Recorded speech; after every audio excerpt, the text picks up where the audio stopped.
Radio Publique Africaine.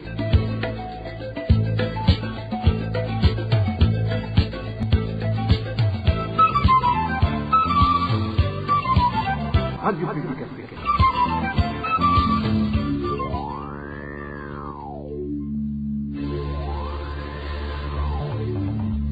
C'est le moment de suivre le journal parlé en français. À la présentation, Josiane Mouzanez. Vendredi 12 août 2022, bonsoir amis fidèles de la RPA, bienvenue à ce journal dont voici les principales articulations.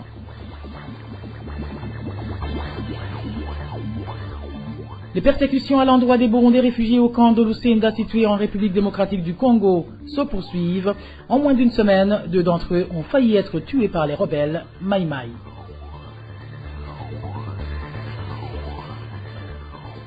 Célébration ce 12 août de la journée mondiale de la jeunesse, une journée qui trouve bon nombre de jeunes Burundais et plus particulièrement ceux vivant dans différents camps de réfugiés dans une précarité sans nom. Vous le suivrez dans ce journal. Dans ce journal, nous vous parlerons également des plaintes des parents de la localité de Kigoma en rapport avec l'impunité dont continue de jouir le directeur de l'Ecofo, Lugasa 3, qui abuse sexuellement les écolières sous sa responsabilité. Voilà pour le sommaire. Bien, bonsoir chez vous mesdames et messieurs. Tout de suite, le développement de ces titres.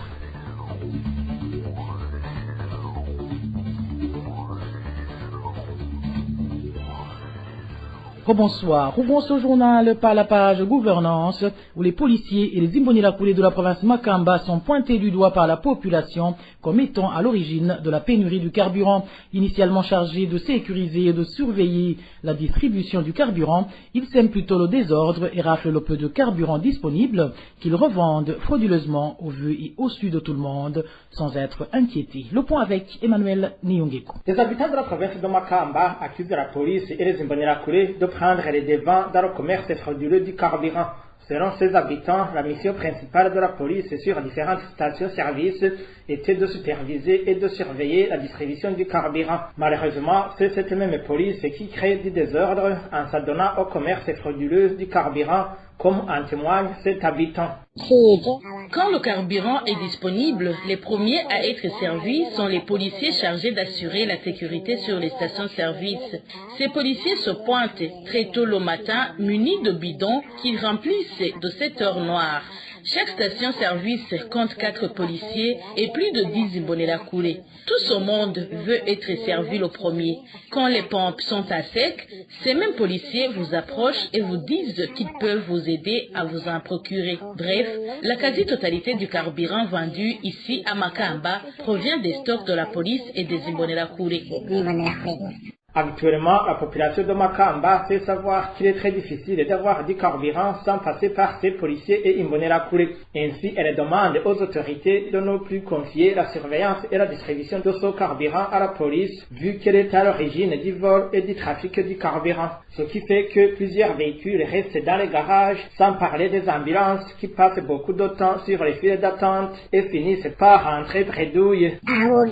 S'il pouvait y avoir de recensement ou encore, si on pouvait fouiller dans tous les ménages de Makamba, on ne trouverait pas le carburant que chez les ménages des Imbonerakure et de la police.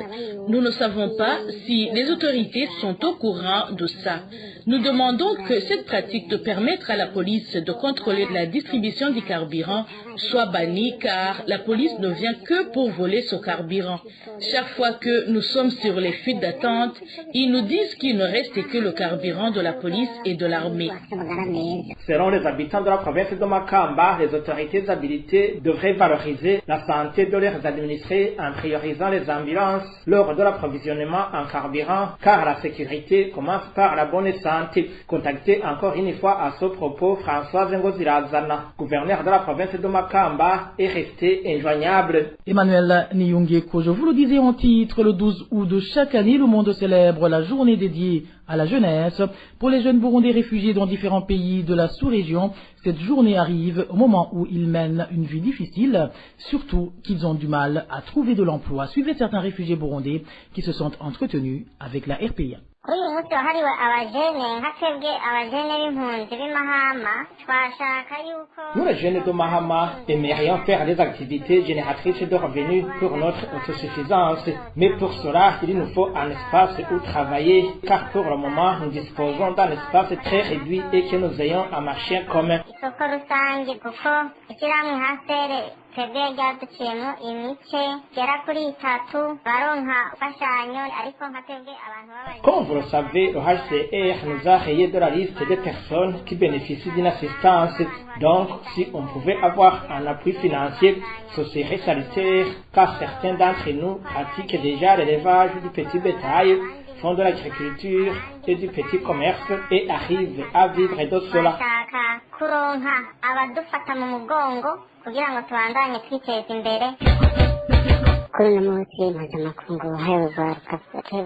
Cette journée mondiale de la jeunesse arrive au moment où nous vivons mal, nous les jeunes réfugiés de Kigali. Nous n'avons pas de moyens pour étudier car la vie est chère. Nous sommes confrontés aux problèmes sérieux liés au manque de moyens de survie. En fait, il nous fallait un capital, mais nous ne trouvons pas ceux qui peuvent nous en donner pour gagner la vie. Même les jeunes qui sont restés au pays vivent mal. Nombreux ont déjà abandonné l'école suite au manque de minerais. Certains n'ont pas d'emploi et d'autres sont des orphelins. Donc, nous menons en général une mauvaise vie.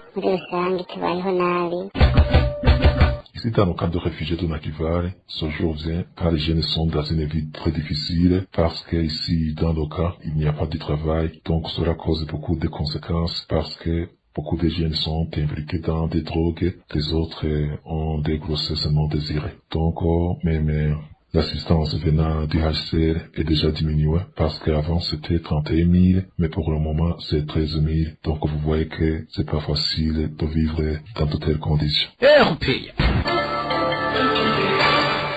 Parlons à présent droits de l'homme où Aniceni Facha, directeur de l'Ecofo Lugassa 3, est accusé d'abuser sexuellement des écolières qui sont sous sa responsabilité depuis longtemps. Propos de certains parents de la zone Kigoma qui demandent qu'il soit exemplairement puni, tout comme ceux qui le protègent. Et le divin Remecha pour plus de détails. La mineure écolière de l'Ecofo Lugassa 3, située en commune Bugavira, qui vient de passer 2 mois dans un lieu inconnu après avoir été enceintée par le directeur de cette école, Aniceni Facha, n'est pas la seule à avoir été abusée sexuellement par son directeur. En effet, un des parents de la place qui s'est confié à la RPA fait savoir que ce directeur avait, au cours de l'année scolaire écoulée, commencé à dispenser le cours d'éducation physique les après-midi et en profiter pour abuser ses écolières, vu que la plupart du temps, ces cours se terminaient à la tombée de la nuit.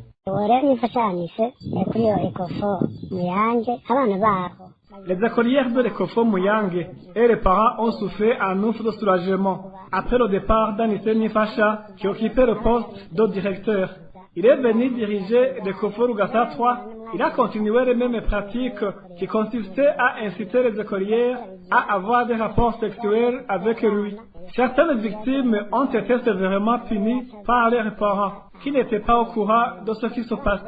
D'ailleurs, d'autres victimes de l'Ecofo Lugassa 3 l'ont accusé d'avoir abusé d'elle sexuellement dans son bureau. Il a alors initié des activités sportives qu'il dirigeait lui-même, lesquelles se déroulaient les après-midi, pour se terminer à la tombée de la nuit. C'est après donc ces activités sportives qu'il exigeait à certaines fillettes de coucher avec lui. Certains enseignants de l'Ecofo Lugassa 3 ont même alerté le nommé Samuel Daïdzi Guillet, directeur communal de l'enseignement de la commune Bugavira et beau-frère d'Aniceni Facha afin qu'il intervienne. Mais au lieu de prendre au sérieux ces accusations, ces enseignants ont plutôt commencé à être intimidés pour les faire taire.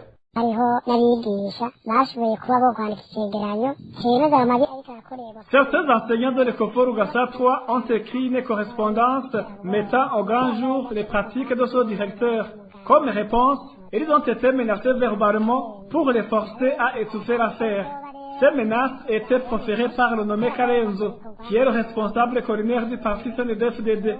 Cela montre qu'il fait tout ça parce qu'ils se sont protégés.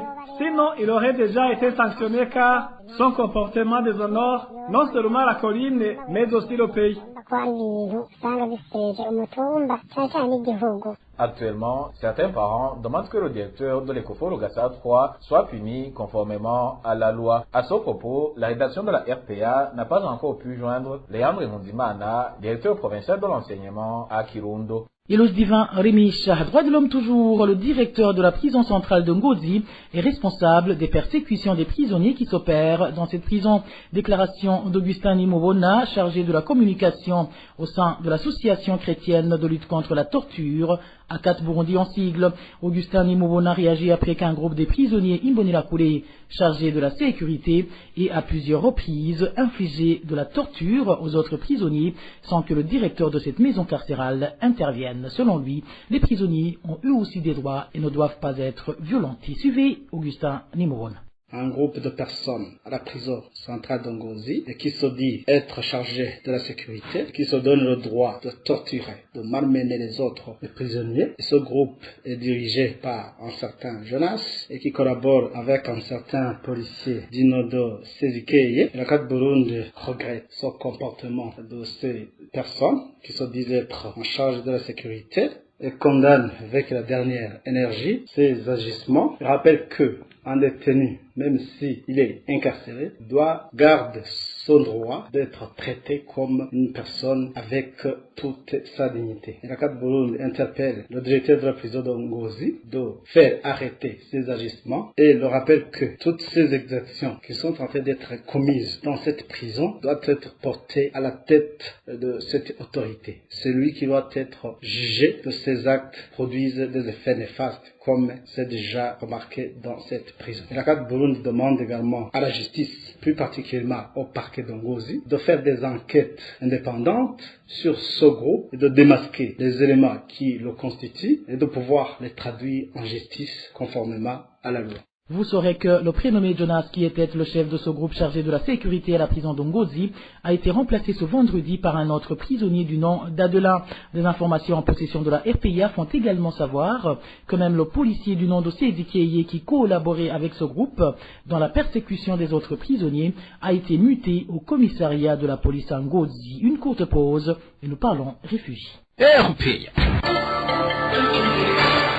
Les Burundais qui se sont réfugiés à l'est de la République démocratique du Congo s'inquiètent de leur sécurité qui se détériore de plus en plus. Deux réfugiés du camp de Lusenda ont failli être tués par des combattants Maïmaï la semaine dernière. L'un d'entre eux a été victime de son appartenance ethnique, tandis que l'autre a été persécuté pour avoir réclamé sa moto volée par un Maïmaï de la communauté des Babembe et il a été libéré après avoir payé 1 million de francs congolais. Le point avec Onésime de chez Magit. Ces réfugiés burundais du camp de Lusenda indiquent qu'ils sont sous menace des combattants Maïmaï qui les persécutent. Ils précisent que ces combattants fréquentent Soka comme ils veulent pour rançonner et maltraiter les réfugiés. L'exemple le plus récent est celui d'un réfugié du nom de Michel Nyambere, qui a failli être tué dimanche dernier par ces combattants Maïmaï pour la simple raison qu'il est de l'ethnie Tutsi. Raconte un des réfugiés du camp de Lusenda. Il était en train d'étancher sa soif à l'intérieur du camp. Un groupe de combattants Maïmaï l'ont d'abord agressé par des injures et ils ont dit ouvertement qu'il doit être tué pour être mangé parce qu'il est rwandais Tutsi. Il a eu vraiment peur parce que nous avons appris nous aussi que ce sont des cannibales qui mangent la chair humaine. Il a été secouru par d'autres réfugiés qui sont intervenus en grand nombre et ils ont alerté la police. C'est ainsi qu'il a été sauvé. L'autre victime de cette persécution, dont sont victimes les réfugiés du camp de Lusenda, s'appelle Alexis. Il a été arrêté pour avoir saisi sa moto volée par un de ses Maïmaï. Ce combattant l'a kidnappé pour le tuer et il a été libéré après avoir payé une rançon d'1 million de francs congolais, témoigne toujours ce réfugié du camp de Lusenda. azanye n'abamayimayi bashamukura kumuhana iwe. Le motard est venu avec un groupe de maïmaï. Ils l'ont enlevé à son domicile, 6 au village 16, et ils l'ont conduit à Gueva, l'endroit communément appelé état-major, où ils exécutent des gens. C'est là où ils ont brûlé vif un officier du grade de major de FRDC de la communauté des Banyamulenge, identifié par ses combattants comme des Rwandais. Il a été torturé et il ne peut plus pour le moment tenir debout. Il a des blessures de coups de fouet sur son corps.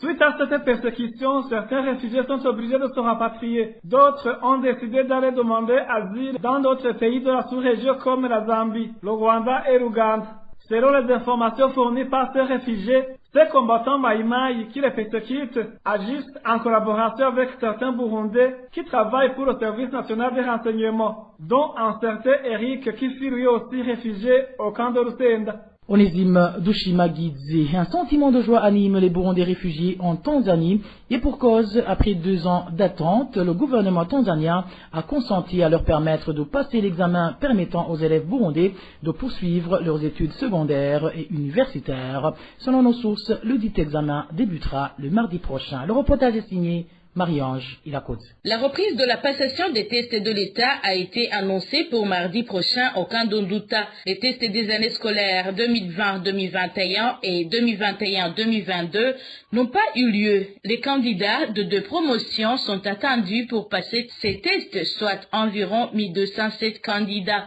À cause des abandons scolaires enregistrés durant ces 2 dernières années d'absence de ces tests, les candidats encore prêts pour passer ces tests se situent entre 970 et 1000 élèves. Selon une source sur place, les candidats de ces 2 promotions n'avaient plus l'espoir de repasser ces tests et ne sont pas bien préparés pour les réussir. De leur côté, les enseignants n'avaient plus le courage de forcer les élèves de revoir leurs notes car l'attente avait été si longue. Ces tests s'étaleront sur 4 jours, c'est-à-dire de mardi à vendredi prochain et se dérouleront dans 2 centres, à savoir celui de l'Ecofo fondamental Kassim Majaliwa de la zone 3 et celui de l'Ecofo fondamental Mukombozi de la zone 8. Ces tests sont préparés et supervisés par le Conseil national des examens de la Tanzanie, NECTA en sigle. Et voilà, amis fidèles de la RPA, c'est par ici que prend fin le journal en français de ce vendredi 12 août 2022. Merci à vous qui nous avez prêté une oreille attentive. Merci spécialement aux équipes rédactionnelles et techniques pour leur parfaite et franche collaboration. À la présentation de ce journal, vous étiez avec Josiane Mouzaneza. Bon début de week-end à toutes et à tous. Au revoir.